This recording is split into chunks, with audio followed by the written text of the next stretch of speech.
Hilirisasi menjadi salah satu program yang selalu digaungkan Presiden Joko Widodo selama masa jabatannya di periode kedua. Dalam konteks industri, hilirisasi berarti mengolah bahan mentah menjadi produk setengah jadi atau produk jadi yang memiliki nilai tambah lebih tinggi. Tujuan utama hilirisasi untuk meningkatkan nilai ekonomis dari bahan mentah dan menciptakan lapangan kerja baru. Dalam peresmian pabrik bahan anoda baterai litium di Kendal, Jawa Tengah, Presiden Joko Widodo menyatakan nilai ekspor hilirisasi nikel melonjak hingga 510 triliun rupiah dari sebelumnya hanya sekitar 33 triliun rupiah. Rencana yang sudah kita putuskan beberapa tahun yang lalu untuk membangun sebuah ekosistem besar kendaraan listrik satu per satu mulai kelihatan nyata dan betul-betul sudah ada di negara kita Indonesia. Dimulai dengan nikel yang kita stop ekspor raw materialnya di tahun 2020. Tapi saya saat itu meyakini bahwa nilai tambah kalau kita stop raw material ini akan melompat naik dan tadi seperti dikatakan oleh Pak Menko Luhut Binsar Panjaitan, sekarang sudah 34 billion US dollar nilai dari ekspor nikel kita. Hilirisasi yang masif di Indonesia bukan tanpa kekurangan. Selama kebijakan hilirisasi berjalan, terdapat catatan yang dapat menjadi evaluasi bagi pemerintah ke depannya.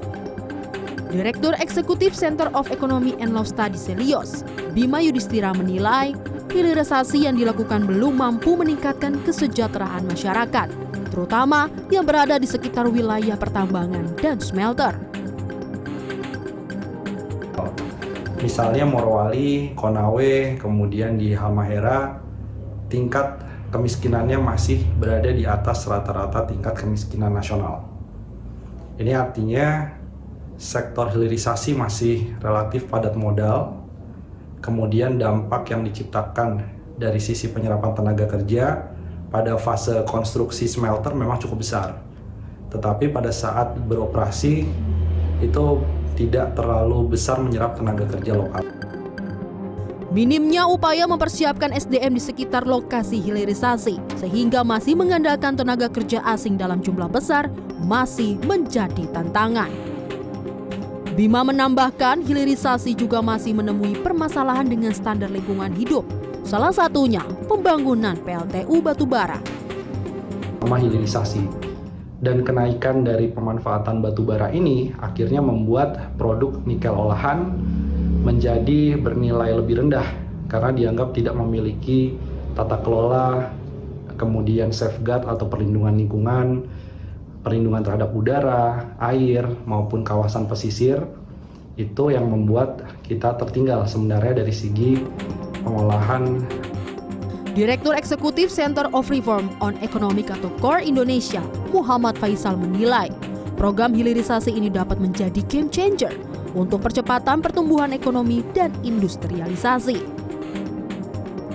Namun menurut Faisal, ada beberapa hal yang perlu diperbaiki dari segi dampak pada lingkungan, di mana pencemaran lingkungan masih terjadi sehingga merusak alam dan mengganggu mata pencaharian penduduk lokal. Begitupun dari sisi tata kelola, Faisal menilai lemahnya pengawasan terhadap larangan ekspor biji nikel menyebabkan masih terjadinya kebocoran, sehingga ekspor biji nikel masih berjalan. Adapun dari sisi ekspor, Faisal menilai hasil produk olahan Indonesia sangat bergantung pada pasar di Tiongkok, di mana Indonesia menjadi rentan ikut terdampak bila Tiongkok mengalami perlambatan ekonomi. Artinya sangat bergantung sekali pada satu pasar, sehingga ketika ada masalah atau ada gangguan di negara tujuan ekspornya, ini punya dampak yang besar terhadap Indonesia. Dan ini terlihat ketika sekarang China mengalami perlambatan ekonomi. Nah, ini membuat ekspor kita menjadi juga tertekan ke sana, termasuk ekspor dalam turunan daripada hasil tambang atau olahan daripada smelter nikel.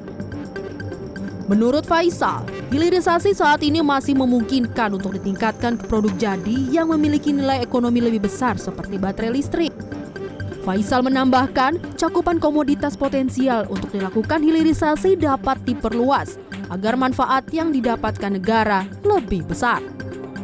Dan jadi memang perlu diperluas, terutama yang lebih potensial sebetulnya adalah di sektor pertanian, perkebunan, perikanan, peternakan, yang punya multiplier efek bisa lebih besar terhadap penciptaan lapangan pekerjaan, lebih padat karya, dan kita juga punya resources yang jauh lebih melimpah ya justru daripada sektor tersebut gitu. Tapi selama ini belum secara maksimal dikembangkan kecuali pada komoditas-komoditas tertentu saja seperti sawit misalnya begitu. Nah, ini yang di antara cara.